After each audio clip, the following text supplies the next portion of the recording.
G'day guys, Dave here from Aluminium, and today we're going to take a look at this 79 series build that's sitting here behind me. This one's a little bit different from the standard ones you'll see us normally build, in that it's a V8 left-hand drive vehicle that was purchased by the customer from the Middle East. He then shipped it to Texas to have a look at it, and then shipped it to us here in Oz so that we could complete the build.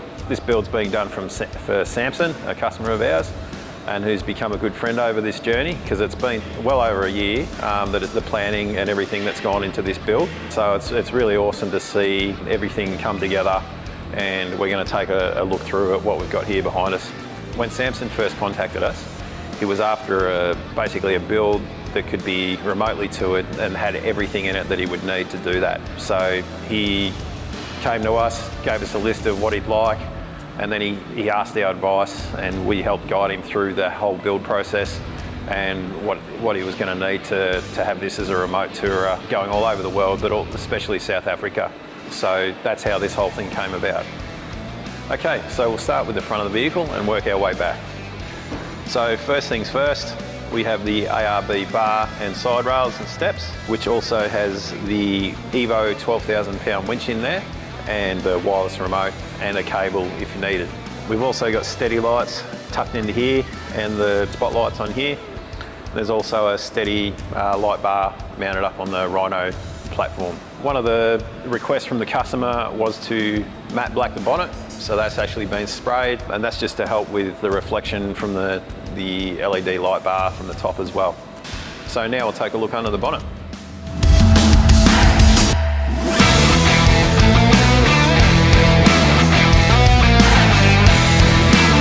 One of the things was obviously the power upgrade with carrying all this extra weight that the 4495 JMACX Super Chassis is giving this build. We've gone the Safari R-Max as per the customer's request.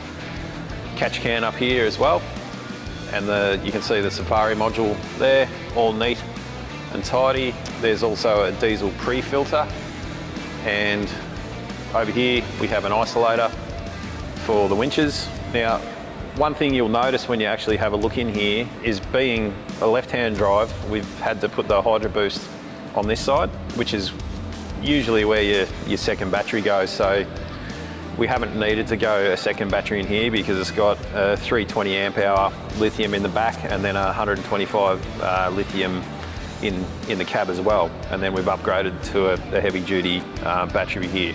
But one thing you'll notice is the engine bay isn't cluttered with wiring, because what we've actually done, all the accessories are run from inside the cab on our custom back wall that we do. So what it does is make it easy to find all your wiring, your fuses and everything, and it keeps your engine bay completely clutter-free, so there's no cables in the way. It's not hard to get to your diesel filter. Usually you'll have a second battery here, and it makes it really tough to get into your diesel filter. So there's a really, a good amount of room here, and we've also put a work light up the top on a switch, so that if you're working on your engine during the night or even the day, you're going to have plenty of light. So we're really happy with the way this engine bay's come up. As we move around the side of the vehicle, you can see we've got the nice big R-Max Safari snorkel there. While we're here, you can see we've got the Method NV 312s. They've got the highest rating for the LandCruiser in the rim, and they're a really nice, I think they're about a -12 offset as well. As we move along, you can see we've got the Gen 2 clear views, electric fold mirrors with puddle light and everything like that. And as we look up, we've got the Rhino platform, the steady camp light, which is all switched in from the roof console as well, both sides. There's a shovel mount up the top and the high lift jack mount. So moving on to the inside, you'll see we've got a custom floor console to match the interior, which is the sort of the brown version that comes for the Middle Eastern vehicles. We've got an Alpine 9-inch system there, head unit with a subby and speakers throughout, all Alpine system. We've got the GME UHF magnetic mount just here, and we've got the airbag switches here, so that actually runs to the rear airbags that are in the coils. Some of the cool things is like because this was where it came from, it didn't have, the electric e-lockers, so the genuine Toyota ones. So we've fitted ARB front and rear air lockers in it. and that works off factory style switching as well. So that's a really nice integrated thing. We've got the Red Arc Tow Pro there, nicely tucked away. And most of the switches, you know, look very factory, so it's really nice. There's not a lot of clutter in this vehicle.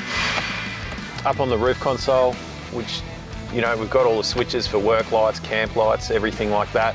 He's got his map lights, a USB up here, plenty of storage, and the LED light to spread out through the cab. And we've also got the Recaro seats, which are really nice, and the Recaro in the back as well. Okay, so now we'll take a look at the behind the seat power setup. So we've got a subwoofer, the amp, 125 lithium, Cymarine screen here so you can see what's going on with the battery. The rear panel that we do, all the wiring here is concealed behind that. And then we've got a bank of MIDI fuses over here.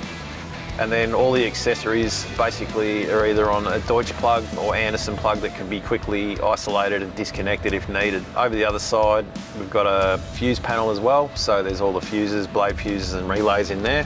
One of the main reasons for this rear wall is to declutter the engine bay as well and make getting to all your accessory fuses and MIDI fuses really easy. That's what you see here. Now we're moving on to the tray and canopy. So what you have here is the Boss Premium Flatbed tray, which has no headboard, so it's running a full-time canopy on there. This canopy is still removable if required, but this is designed just to be running on there the whole time. Now it's a 1700 long canopy, which gives us about 300 mil of tray space on the rear, because it's overall, this is a 2 metre long tray by 1850 wide. We've got these nice big front underbodies that are, we've got plenty of room in them. You know, you could chuck chains, bottle jack, anything, bit of recovery gear. Moving along to the rear underbody, we've got the ARB twin compressor mounted in there. We've got a shelf in there and central locking and the 3-point locking that I've talked about multiple times. I should mention this also has TPS monitoring, so the in-cab monitoring from the sensors inside to the tyres. Moving around, there's a little bit of the tray deck exposed here, which you can see a little bit of our M12 grid pattern that's in the floor of the tray as well. We've got the steady floodlights on the back here as well, with the maxi lamps. And the LEDs under here for the number plate. Once again, 3-point locking.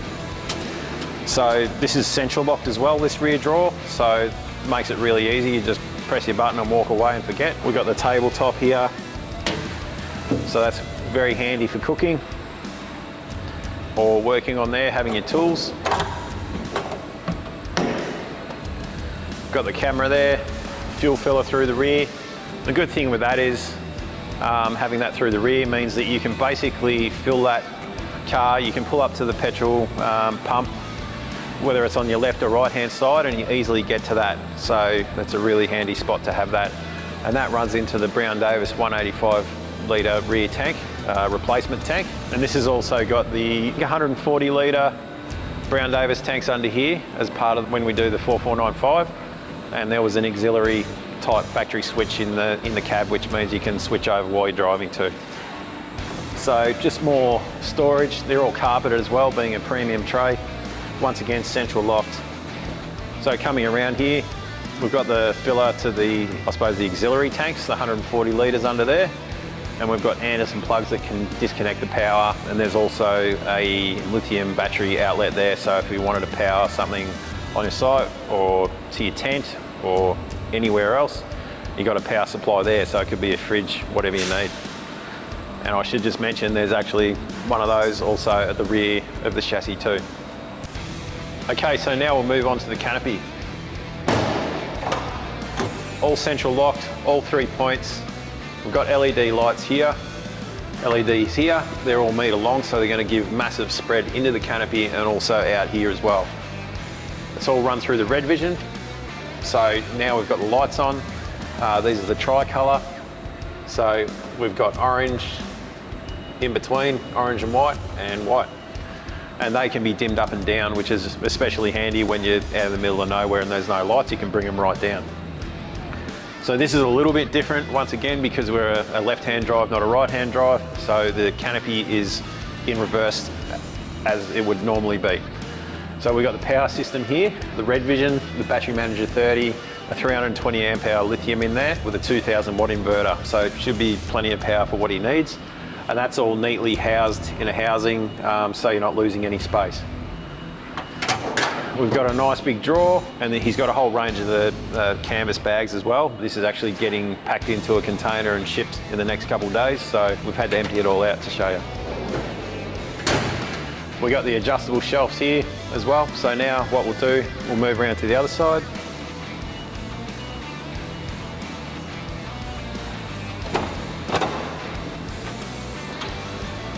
So over this side is what we essentially call your kitchen and your storage area. We've got a 130 litre Bushman here with the freezer in it.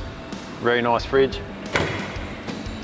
We've got the light control here mounted in, also a twin USB and SIG socket here into the fridge housing. There's also the travel buddy mounted up the top, a pantry,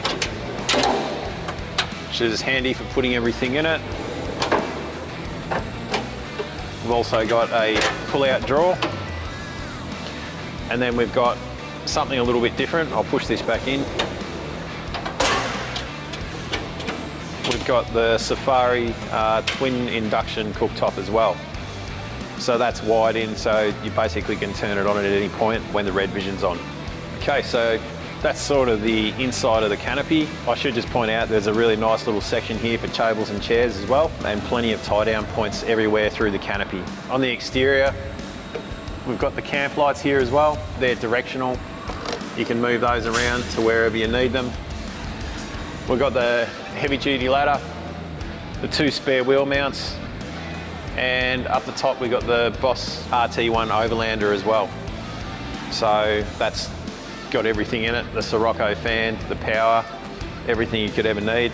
We've also got the Boss 270 awning on the, as we would call it, the driver's side, but the passenger side in this case, because we do the left and right hand versions of those as well. On the back, we got one of our spare wheel bags for all his rubbish or whatever he wants to put in it. One of the things that really turns these into the ultimate touring package is the JMACX Super Chassis, class-leading GVM, Coil Converted. You know, it changes the vehicle. It turns a leaf-sprung vehicle into a really nice tourer. It gives you a 300mm length extra in the chassis, so it puts that wheel under the weight that you carry. It gives you that massive 4495 GVM with a 4-ton brake towing capacity, or if you go to an auto, 4.5 ton. It houses the 185 Brown Davis replacement tank. We've got 4 inches lift, 35-inch tyres legally. This is running the Alpha Remote Res shocks as well. So the Australian-made shocks that were built for this conversion.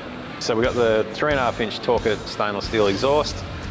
And yeah, the JMACX chassis is just, you know, I can't rave on about it enough. It's just, it changes these vehicles and makes them a phenomenal tourer. So it's a great option.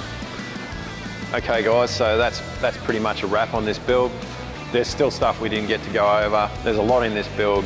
It's, you know, it was tailor built for Samson, and we really look forward to seeing him take this all over the world and tour it, what it was built for. And it's this build's a credit to the guys who have been working on it. Everyone here have done a fantastic job. They, you know, put so much into it, and it's really awesome to see how it comes out at the end. I'm sure this build will put a smile on Samson's face. Yeah, so hit the like button guys, subscribe, and we look forward to bringing more videos in the future. Thanks.